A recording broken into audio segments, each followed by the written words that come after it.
Hey, what's up my baby G's? It is me, Manisha, and welcome back to my channel. Today I'm going to be talking to you about university and 13 things I wish I knew before going to university. Being at university for 3 years, I have acquired some tips, some knowledge, and things to probably help you out if you are going to go to university or are currently at uni. So if you are interested and want to know some helpful tips and tricks, then please keep on watching. Okay, so the first thing that I really wish I knew before going to uni, and it would have saved me so much money, is that you don't have to buy all your textbooks. This one varies from course to course, but being an English student, my subject is very book heavy. In essence, I spent an hour a week on each book, and I basically didn't even read all of them, because I'm that type of student. By the end of the year, I was down by a lot of money and had a lot of books to sell, and sometimes that's not always the case because they change the course year by year. So I couldn't even sell some of my books, and in reality, I could have got a lot of them out the library. Second thing that I wish I knew, and this again varies from uni to uni, but it's okay not to buy your freshers tickets until you're at uni. So many companies trying to sell their event that there becomes a lot of confusion about which events everyone's going to. Often I'd recommend that if your student union does put out a package, to get that package because it is university based and a lot of the students will be getting that specific package. If you're unsure, then definitely wait until uni. Be on it when you get to uni.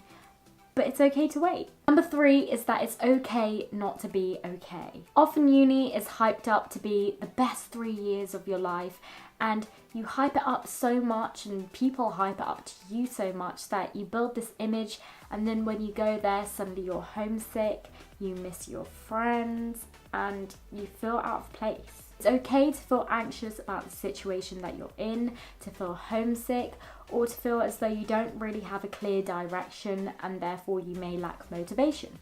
And all those things are completely okay. It's okay not to be okay. Number 4 is quite a weird one, but it helped me so much in making friends, and it is so simple. Buy a doorstop. A doorstop is the single most useful way to make friends and not isolate yourself at uni. Because what it means is that when people are walking by your room, you're basically giving them permission to kind of poke their head in and say hello. And when they do that, you make friends and you can invite them in and you can chat. Number 5 is finding a parking space for your car on campus is near to impossible. Make the decision at your own risk. 6 is that you'll forget what it feels like to be warm. That be your stingy housemates or you just living in the north. Brace yourself. Winter is coming. Fun fact, Bran Stark goes to my uni. Haven't seen him yet. Number 7 is that your health will either increase or it will decrease whilst being at uni. I wasn't that big into fitness before I came to uni, but then I got introduced to dance and I joined the gym and I really enjoy it, and it's become a part of my lifestyle. And that's because I've had this kind of new independence, new freedom to sort of go out and explore these things. Although other people have Mars bars for lunches, and that is quite worrying. Number 8, your best friend at freshers will most likely not be your best friend throughout the year. I made so many friends during freshers that are not my friends anymore. I kind of got into a habit during freshers of giving my number out to everyone, and then like the week later I got so many texts from people who I had no clue who they were. Basically never saw them ever again, and I don't really remember any of their names, but they're still contacts in my phone. That brings me on nicely to number 9, which is join a sports team. This is something that I didn't really do unless you consider dance society as a sport, but it's still not really a sports team. This is something that I wish I did do, because a lot of unis actually offer a specific night which is called sports night. Sports night is basically loads of different sports teams, so swimming, lacrosse, rugby, all separating and then coming together on this big night out together each week, and dressing up in really weird outfits and costumes.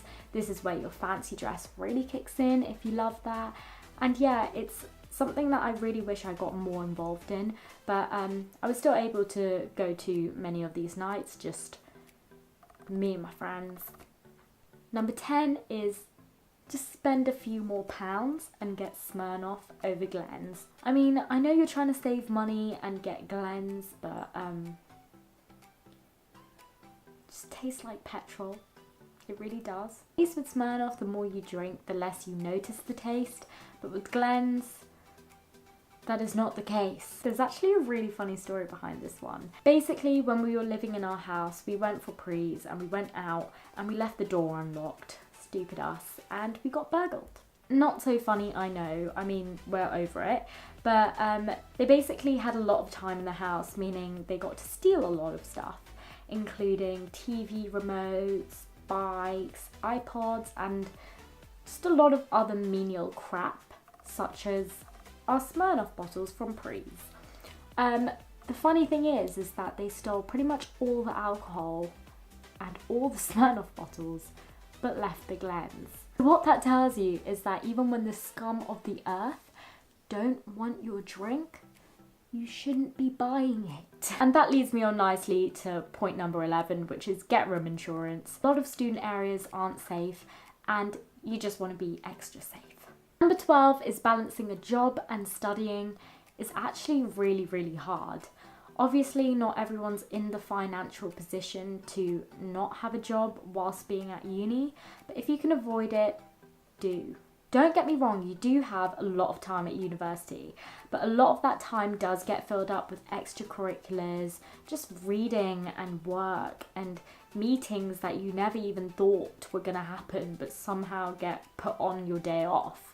I'm not saying our lives are hard, and I'm not saying don't get a job. If you need a job and you need the extra money, go get a job. But know that university is tiring and a job may not help that.